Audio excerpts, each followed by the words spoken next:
सच कहूँ मुझको ये उन्वान बुरा लगता है, जुल्म सहता हुआ इंसान बुरा लगता है।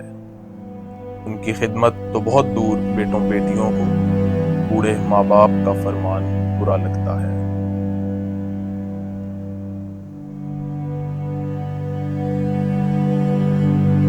हम लोग हैं नाशुक्रे, खुदा का शुक्र अदा नहीं करते।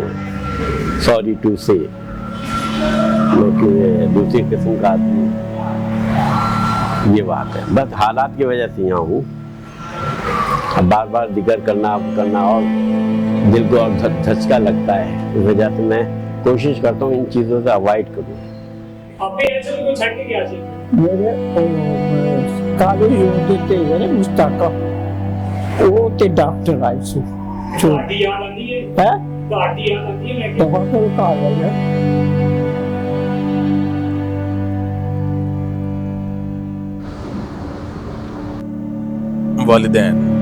वालिदैन महज एक रिश्ते का नाम नहीं, बल्कि एक जज्बे का, एक एहसास का नाम है।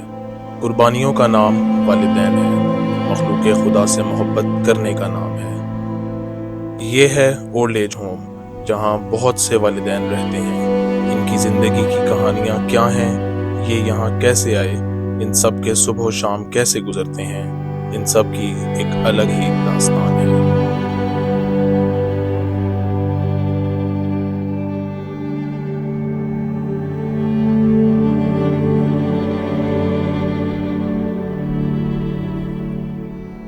कि 2008 में हमने इसको बाकायदा तौर पे ओल्ड होम का नाम दे के इसे बनाया।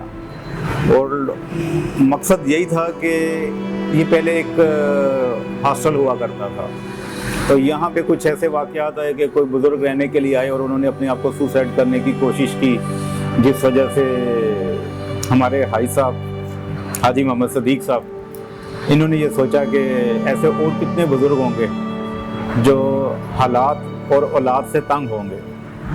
तो उस हवाले से फिर ये है कि इसका वजूद आया। मैं 30 जून 2023 को आया। मैं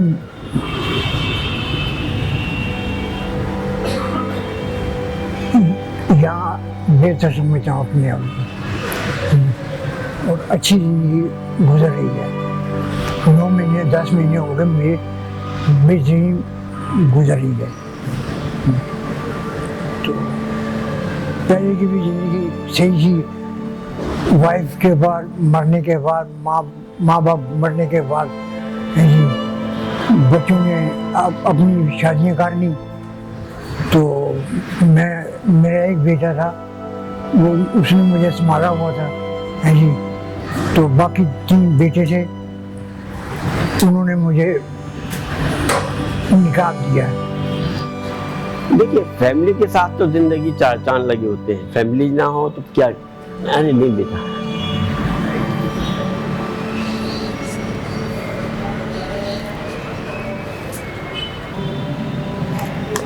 जज़ाकल्लाह बेटा।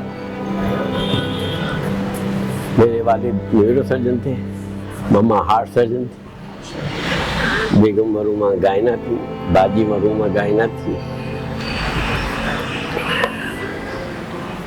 बच्चे भी डॉक्टर थे।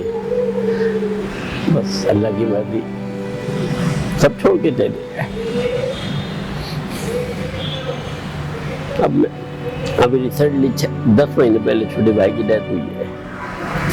वो मुझसे 8 साल छोटा था, चीफ इंजीनियर था जहाज पे। बड़े भाई कैप्टन थे, 54 साल सर्विस की। आपको तो पता ही है, चाहे भाई हो जाए कोई, जो बेगमात के तो पुजारी हो जाते हैं। हमारी बेगम भी डॉक्टर थी, सबकी खिदमत की।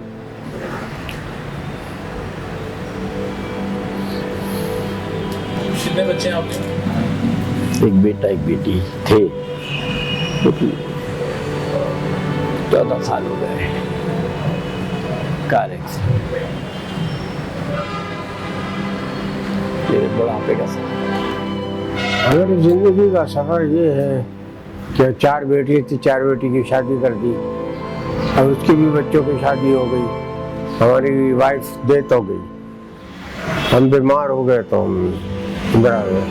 आपकी मर्जी, बहुत फर्क हो गया ना। जवानी में और फिर बुढ़ापे में बहुत फर्क हो जाता है।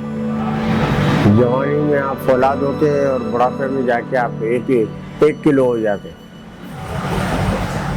समझे ना, दिल चाहे वो जितना भी बड़ा करेगा उतना ही छोटा रहेगा, बढ़ नहीं सकता, क्योंकि उसकी सोचिए, उसके दिमाग की सारी सोचे, जिंदगी की सोचे, वो सारी सोचे जो है वो दिमाग में बैठ जाती है कि अब मुस्तकबिल का क्या है। इस दुनिया में कोई किसी का नहीं है। वाइफ तो है नहीं जो दिल करे जाने का, बच्चे शादी हो गई है और बच्चियों की शादी हो गई है, तो बस ऐसा ही है, दिल को अपना बहलाना। वक्त तौर कभी चले गए या फोन पे बात कर ली या जिक्र इलाही कर लिया, बस ना वक्त गुजर जाता है इधर। ओल्ड एज होम के अमले का किरदार बहुत अहम है। ये वो लोग हैं जो हकीकी ज़िंदगी में एक हीरो का किरदार अदा करते हैं। वो लोग जो अपनी पूरी ज़िंदगी उन लोगों के लिए वक्फ कर देते हैं जो बूढ़े और कमज़ोर होकर अपनी औलाद और भाई बहन के जुल्मों सितम से तंग आकर तन्हाई का शिकार हो जाते हैं। ये अमले के लोग न सिर्फ इनकी देखभाल करते हैं बल्कि इन बुजुर्गों के दोस्त भी बन जाते हैं। जहाँ हम सब बैठे हुए हैं, यहाँ पे 5 भाई एक भाई को छोड़ने आए हैं कि जी जब तक वो कमा रहा था उसको साथ रखा हुआ था, जब उस पर लगाने का वक्त आया तो खर्चा नहीं है हमारा। पर वो बंदा इतना डिसहार्ड हो गया कि वो हमसे बात तक नहीं करता था। उससे कहते थे ना आपको कुछ चाहिए, तो वो कहते जैसे कोई बंदा अपनी ज़िंदगी के दिन नहीं पूरे कर रहा होता। और वो 5 भाइयों को भाई साहब की ज़िंदगी में थे, तो ये इन्होंने उनको बोल दिया कि जी आप ऐसा करें कि 300-300 रुपया, 5 भाई हैं, 1500 रुपया इनका महीना लगा दें। तो वो कहते कि हम तो ये अफोर्ड नहीं कर सकते। आप सोच सकते हैं कि 300 रुपया वो भाई के लिए नहीं दे सकते। और इन्होंने गुस्से में आके सिर्फ इतना बोल दिया कि अच्छा आप नहीं दे सकते तो आप ऐसा करें 50 रुपये वाले स्टाम्प पे लिख के दे दें कि ये लावारिस हैं। और मज़े की बात देखें, वो लिख के ले आए। और मैंने उनसे जब ये बात पूछी कि अच्छा भजन अगर ये खुदा ना खास्ता कर इनकी वफ़ात हो जाती है तो आप डेड बॉडी लेके जाएंगे या हम दफनाएंगे, तो 5 ने एक दूसरे की शक्ल देखी है। शक्ल देखने के बाद अच्छा आप दफना दें। तो आप यकीन करें इससे बहुत सारे वाक़यात हैं हमारे पास। बुजुर्ग अफराद हैं, इनकी केयर करते हैं हम लोग, खाना वगैरह खिला दिया, कपड़े इनके वॉश करके प्रेस करके इनको पहना दिया। कोई पहन सकता है, कोई नहीं पहन सकता, किसी को नहलाना पड़ता है। इस तरह जो ना इनको हम हैंडल करते हैं। और एक पेशेंट है हमारे पास अमजद, उसको मैं रिसीव करता हूँ। खाना वो नहीं खा सकता, पेम्पर पे है, तो उसको हमें जो ना गाइड करते हैं। नहीं, इस एज में अब बंदा कह रहे कि बच्चा बुजुर्ग एक हिसाब होता है। इस उम्र में बंदा बस वो अगर गुस्सा भी कर दे, कुछ कह भी देना, तो बंदा कुछ नहीं कह सकता, क्योंकि वो हम इनको जो ना ये नहीं कि बुजुर्ग हैं, ये भी हमारे वालिदैन की जगह है।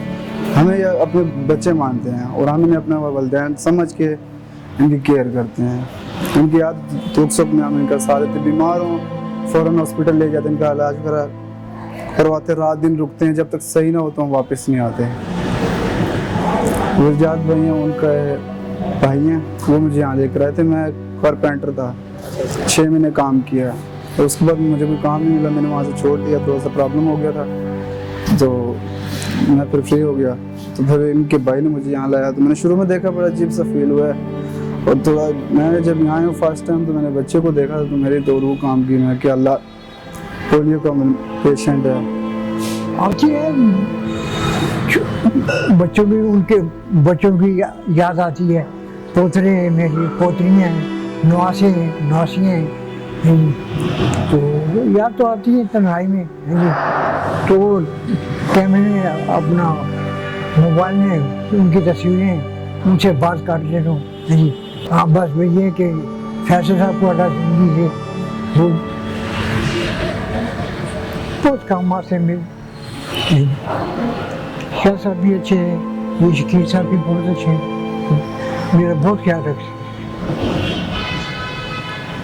जिंदगी बस अब जिंदगी के क्या कि आगे आगे जाना है अल्लाह के पास। जिंदगी की कोई असर नहीं, कोई तमन्ना नहीं, कोई कुछ नहीं जी। तो बस ये है कि ईमान वाली मौत हो जाए तो सबसे बेहतर ईमान वाली मौत हो जाए। मैं सबको यही कहता हूँ कि मेरा जनाजा खराब ना करना। बस बच्चों को भी कह दिया, बहनों को भी कह दिया, बच्ची को भी कह दिया कि मेरा जनाजा खराब ना कर।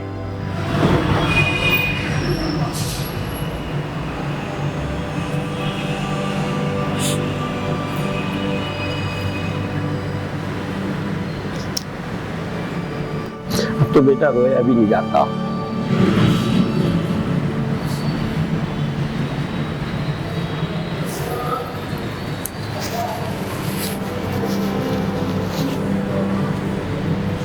तो सब्र कर लिए, सब्र के अलावा है क्या? यहाँ पे बहुत ख्याल रखा जाता है। माशाल्लाह हाजी साहब ने तो मुझे अपना छोटा भाई बना रखा था। मुझे क्या पता था वो भी जल्दी चले जाएंगे। मैं बड़े भाई के इंतकाल में कराची गया हुआ था, उनके यहाँ तकफीन वगैरह में मैं शरीक नहीं हो पाया। राती बताता जाता रहता हूँ। जिस तरह एक घर को चलाने के लिए एक सरबराह का होना ज़रूरी है, बिल्कुल वैसे ही इन ओल्ड एज होम्स को चलाने वाला अल्लाह और अल्लाह के बाद अल्लाह का वो बंदा होता है जिसको अल्लाह ने ये काम सौंपा होता है। ना माफ़ी होगी ना तलाफी होगी। तो बाज़ दफ़ा तो चांस भी 2 ही 3 होते हैं, उसके बाद तो आप दे ही नहीं सकते। किसी की एज ज़्यादा हो जाती है, कोई आउट ऑफ डेटेड हो जाती है चीज़ें। किसी वक्त आपके पास वो कहते हैं ना कि बहुत सारी चीज़ों का वक्त हो ना तो समझौता कर लेना चाहिए। तो बाज़ दफ़ा बंदा समझौता करता है, फिर वक्त नहीं होता। फिर ये तो बातें है ना जी, एग्जिस्ट भी करती हैं। हर बंदा किसी न किसी नजरिए से इस चीज से गुजरा भी होता है, देखता भी है, सुनता भी है। और खाली ये ओल्ड एज का मामला नहीं होता। मैं तो समझता हूँ कि किसी भी एज में किसी को कोई प्रॉब्लम तकलीफ हो तो उसी का साथ दें। ये नहीं कि ओल्ड एज की क्या आप करेंगे, फिर वो तो सरकारी तौर पे 60 साल के बाद किसी को आपने फ्री टिकट देना है या उसका इलाज फ्री करना है। अगर कोई 30 साल का बंदा उससे सीवियर कंडीशन में आ जो उसे 60 तक पहुंचना नहीं, तो उसका आप क्या करेंगे? इंतजार करेंगे कि पहले 60 के हो जाओ।